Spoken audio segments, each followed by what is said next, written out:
By applying the image to itself with multiple blend modes, we can create what I like to call super contrast. Let me demonstrate the steps. First, we start with a duplicate of the original. I'm then going to add a curves adjustment layer and move it as a clipped child to the duplicate. If I now apply the linear blend mode to the curves adjustment, it will be like as if the image was blended in linear light with itself. The effect is of course too much. Let's dim it by using blend ranges and lower its effect on the shadows for the underlying composition. Awesome! This looks a bit better and has quite a bit of contrast, but also a lot of color. I'm only interested in the contrast, so I'm going to change the blend mode of the duplicate to luminosity, so it will blend in using luminosity with the original below. Awesome! We kept the original colors but added quite a bit of contrast. If the contrast is too much, we can change the blend range of the duplicate. But for this image, I like how it looks. We get this strong HDR looking contrast. Because of the contrast, the image looks like it lost its color. So let's apply another trick to increase the colors. I will make a duplicate of this luminosity layer and hide the luminosity layer temporarily. In the copy, I'm going to change the blend mode of the curves adjustment to color burn and then change the blend mode of the image to soft light. Awesome! We get a lot of color, maybe a bit too much. So with the help of the blend ranges, let's filter it out from the highlights and a tiny bit from the shadows. Pretty cool.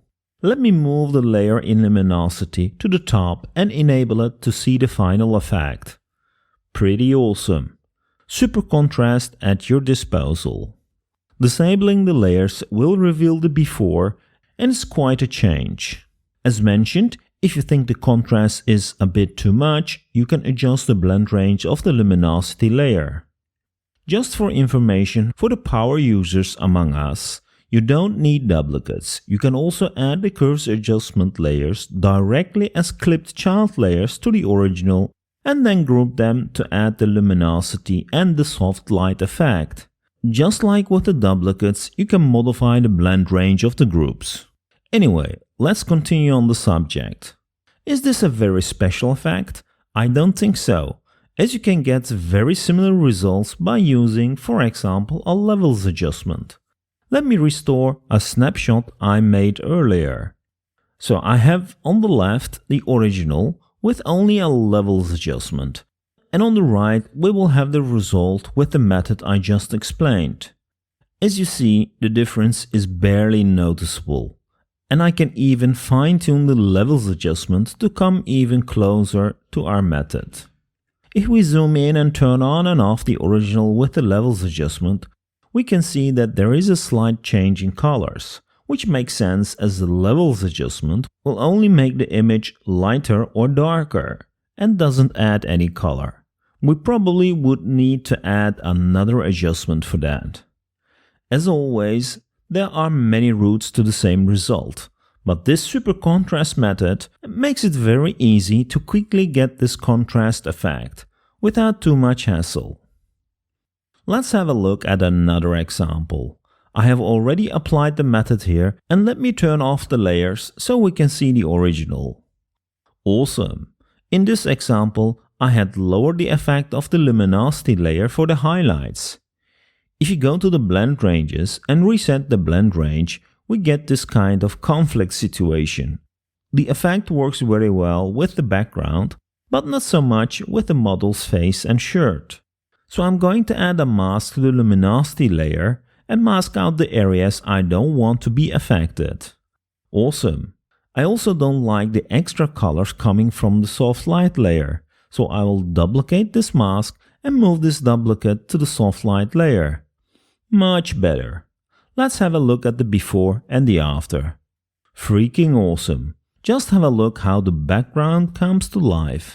Final example. A pretty nice photo, but let's turn on the two layers. Cool. If you look at the histogram, we have a gap in the highlights. So I have added a levels adjustment to stretch out the colors to use more of the highlights. Basically, you move the white level until the end of the histogram. What you also could do is to keep the Alt or Option key pressed while moving the white level slider. Once you start seeing changes on the screen, you need to stop. You can apply the same trick for the black level. Awesome! I still think this image can still use a bit of more contrast. So I will change the blend mode of the levels adjustment to soft light. This worked very nicely, but a bit too much on the shadows. As you guessed, with the blend ranges we can fix that. I'm happy with the end result. Let's check the before and the after.